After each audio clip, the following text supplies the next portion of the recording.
Hi, welcome to this week's turnaround tip.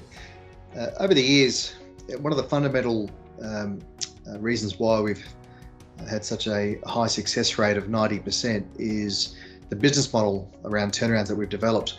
And one of the key fundamentals of our turnaround business model is what we call the 1 to 2 big changes.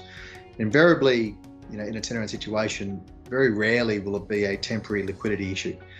And invariably, you'll need to come up with 1 to 2 big changes in strategy, which you can then build a new plan around and use that to rebuild or retain the confidence of your key stakeholders, which we talked about previously. So, when you look at all the big turnarounds around the world, from Apple and Harley and HP, a whole bunch of others, there's a common thread, and one of those common threads is, they fundamentally changed their strategy. 1 or 2 big things, and that's the lens we look through when we're going into a new situation.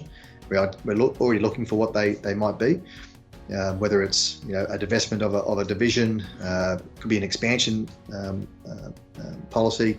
It could actually be, and invariably what happens is you need to get back to your core. So often it's business has expanded into lots of areas, products, services, and their business has become quite diluted over the way, and it's not uncommon.